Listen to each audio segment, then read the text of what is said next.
नमस्कार, हमारे चैनल में आपका स्वागत है। मैं हूं रामचंद्र मौर्य। साथियों, देशद्रोह का कानून इन दिनों सुर्खियों में है। देशद्रोह का कानून आम आदमी पर, राजनेताओं पर, पत्रकारों पर, सामाजिक कार्यकर्ताओं पर जिस तरह से पिछले कई सालों से बड़ी संख्या में लगाया गया देशद्रोह का मुकदमा चलाया गया, उससे बहुत से पत्रकार, एक्टिविस्ट, कार्यकर्ता और तमाम लोग जेलों में बंद हैं। इस कानून के तहत आरोप सही साबित हो जाने पर आजीवन कारावास का प्रावधान है। लेकिन अगर कोई अपराध समाज में करता है या अपराध नहीं करता है, तब भी उसके ऊपर देशद्रोह का कानून लगा दिया जाता है। अभी हाल ही में देखिए, महाराष्ट्र में शिवसेना सरकार के प्रमुख के घर पर जाकर के एक सांसद नवनीत राणा द्वारा हनुमान चालीसा पढ़ने की बात कही गई थी।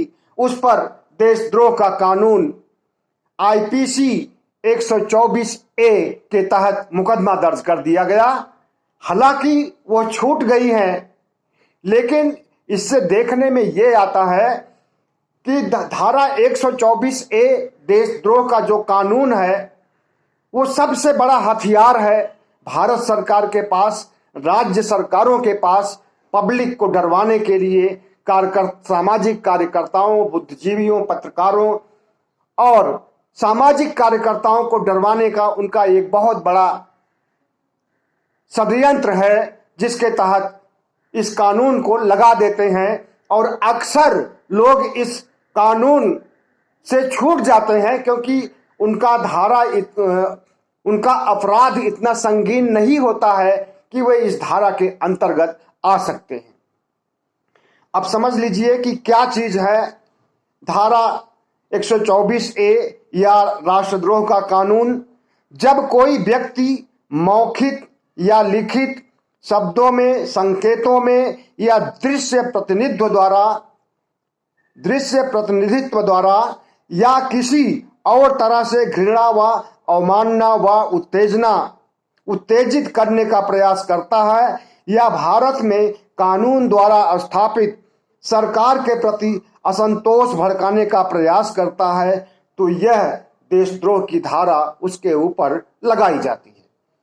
लेकिन हनुमान चालीसा पढ़ने के लिए यह धारा लगाई जाए। और इसी तरह से जब हाथरस में बलात्कार कांड हुआ था, तो दक्षिण का एक पत्रकार, कप्पन नाम था उसका, वो आता है रिपोर्टिंग करने के लिए, तो योगी सरकार उसके खिलाफ देशद्रोह की धारा लगा करके उसे जेल में ठूस देती है और अभी तक वो जेल में ही है।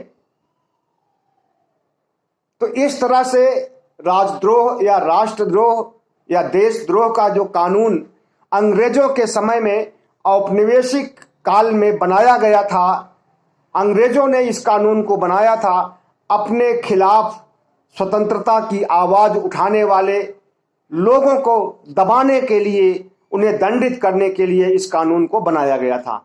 लेकिन अंग्रेज चले गए, आजादी मिले भी 75 साल हो गए, आजादी का अमृत महोत्सव चल रहा है और अभी तक अंग्रेजों का वह क्रूर कानून बना हुआ है जस का तस।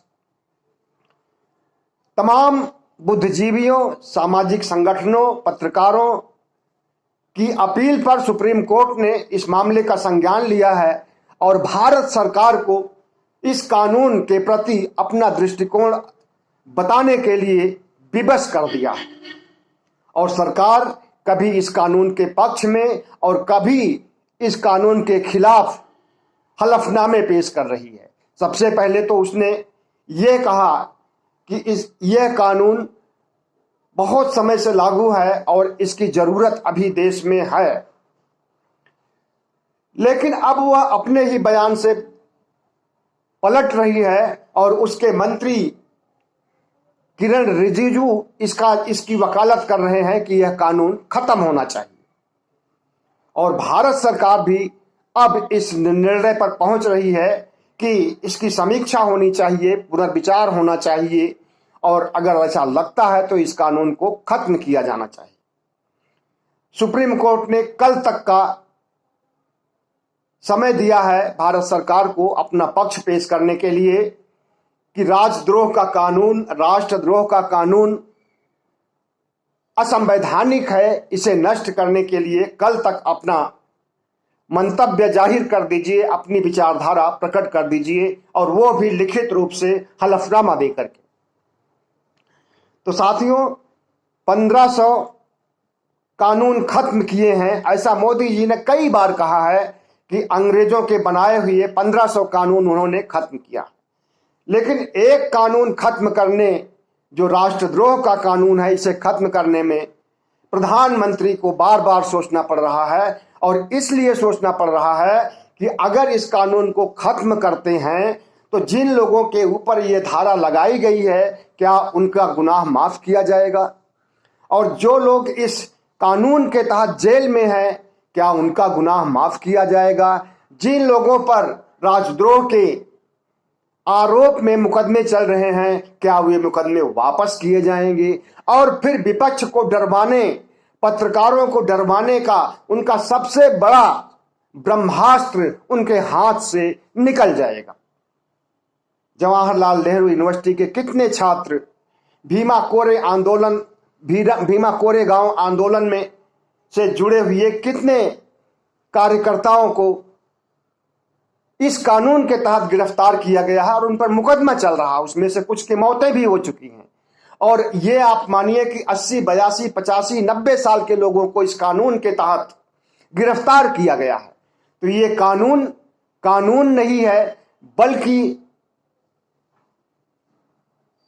जनता को त्रसित करने का एक हथियार बन गया है, जनता को सबक सिखाने का एक हथियार बन गया है सत्ता के द्वारा। तो भारतीय जनता पार्टी और आरएसएस और प्रधानमंत्री नरेंद्र मोदी और अमित शाह क्यों चाहेंगे इस अपने अमोघ अस्त्र को नष्ट करने के लिए, या इस कानून की समीक्षा करने के लिए, पुनर्विचार करने के लिए, या इस कानून को अस्वीकार करने के लिए? नहीं चाहेंगे, बिल्कुल नहीं चाहेंगे। लेकिन अब कोर्ट का दबाव है और किरण रिजिजू ने भी बयान दे दिया है और पूरे देश से आवाज उठ रही है कि देशद्रोह का कानून समाप्त किया जाए।